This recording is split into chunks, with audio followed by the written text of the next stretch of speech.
नमस्कार। मध्य प्रदेश के हरदा जिले में भयानक हादसा हो गया। जिले के बैरागढ़ स्थित एक पटाखा फैक्ट्री में जब अचानक आग लगने से ब्लास्ट हो गया। हादसे के बाद आसपास के करीब 60 घर इसकी जद में आ गए। कई घरों में आग लग गई। चारों ओर लाशें पड़ी हुई थी। घटना का मंजर देखने के बाद वहां मौजूद लोगों के आंसू निकल पड़े थे। वहीं अब तक मिली जानकारी के मुताबिक 12 लोगों की मौत हो गई है, जबकि 174 लोग घायल हुए हैं।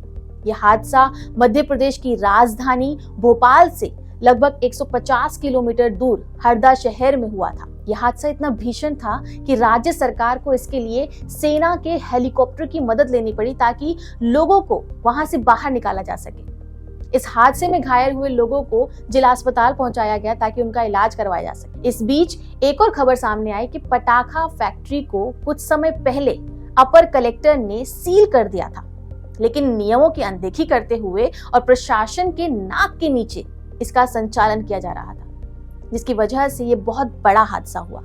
यानी हरदा में ब्लास्ट के बाद एक बार फिर से साबित हो गया कि ये सिस्टम की लापरवाही है।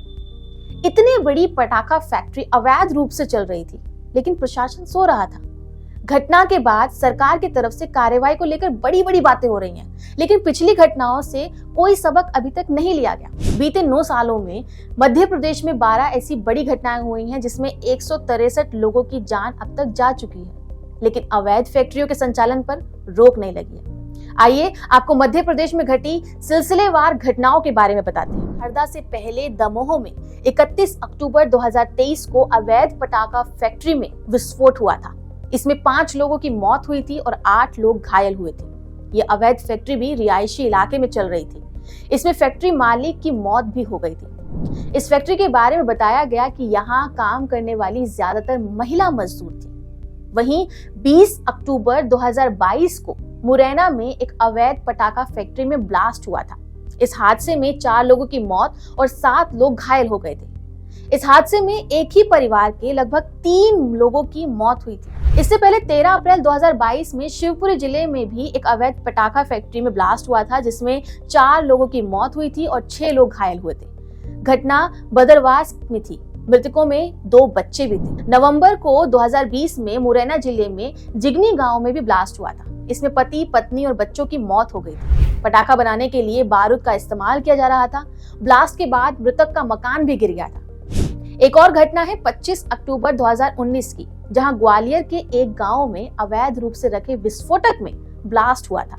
इसमें 3 की मौत और 5 लोग घायल हो गए थे। जांच में ये बात सामने आई थी कि अवैध रूप से पटाखा का निर्माण हो रहा था। इसी तरह से साल 2017 में 4 बिल्कुल ऐसी ही घटनाएं थी, जो 4 अलग अलग जगहों पे हुई। यानी 2 बालाघाट में, एक छिंदवाड़ा और एक दतिया में पटाखा फैक्ट्री में ब्लास्ट हुआ था। इसमें कुल 51 लोग मारे गए थे। ये घटनाएं 2015 में भी हुई थी। 12 सितंबर 2015 को झाबुआ जिले के पेटलावाद में ये एक बड़ा विस्फोट हुआ था, जिसमें सरकारी आंकड़ों के अनुसार तो 78 लोगों की मौत हुई थी, लेकिन वहां आम लोगों के हिसाब से मरने वालों का आंकड़ा और भी ज्यादा था। यहाँ अवैध तरीके से घर में विस्फोटक का स्टोर करके रखा हुआ था। एलपीजी सिलेंडर में आग लगने के बाद ये धमाका हुआ था और ये ब्लास्ट इतना जोरदार था कि बस स्टैंड के पास खड़े हुए लोगों की भी मौत हो गई थी। मोटे तौर पर हम समझे तो 9 साल में 12 ऐसी बड़ी घटनाएं हुई हैं, जिसमें 163 से भी ज्यादा लोगों की मौत हुई है। मध्य प्रदेश का यह आंकड़ा सचमुच में दिल को दहला देने वाला है। पर अब सवाल उठता है कि आखिरकार सरकार ऐसे लोगों पर पहले से एक्शन क्यों नहीं लेती है? क्यों सुरक्षा की बात को ध्यान में ना रखकर उसे इग्नोर किया जाता है? मैं आपको बताना चाहूंगी कि पटाखा बनाने में अपने आप में एक बहुत बड़ा रिस्क होता है, इसलिए इसके लिए बकायदा लाइसेंस लेना होता है। ये एक्सप्लोसिव विभाग का लाइसेंस होता है, जो कि पटाखा बनाने वालों को दिया जाता है। पटाखा बनाने वाली फैक्ट्रियों को केंद्र सरकार के एक्सप्लोसिव विभाग के साथ साथ बाकी विभागों से भी क्लियरेंस लेनी पड़ती है, और जब तक बाकी विभाग अपनी क्लियरेंस नहीं दे देते हैं, तब तक डिप्टी कमिश्नर इनके लाइसेंस को रद्द कर सकते हैं, और सेफ्टी नियम पूरे होने के बाद ही लाइसेंस जारी किया जाता है। इस लाइसेंस को देने के लिए काफी सारी बातों को लिखा गया है, जिसको मानना जरूरी है। इसमें से कुछ बातें मैं आपको बताना चाहूंगी, जिसमें पहला है, पटाखे बनाने का लाइसेंस लेने के लिए कम से कम 1 एकड़ की जमीन होनी चाहिए। इस जमीन के आसपास कोई भी रिहायशी इलाका नहीं होना चाहिए। जिस जगह पर पटाखा फैक्ट्री लगानी है, उसके आगे या पीछे 100 मीटर तक कुछ नहीं होना चाहिए। दूसरा नियम ये कहता है कि पटाखा फैक्ट्री में काम करने वाले फोरमैन के पास एक्सप्लोजिव विभाग का लाइसेंस होना चाहिए। तीसरा नियम ये कहता है कि जिस कमरे में पटाखा पैक किया जा रहा है उस कमरे से दूसरे कमरे के बीच में 3 मीटर से लेकर 9 मीटर तक की दूरी होनी चाहिए और बिजली के तारों, गैस सिलेंडर, यहाँ तक कि मोबाइल को भी ले जाना अलाउ नहीं होना चाहिए।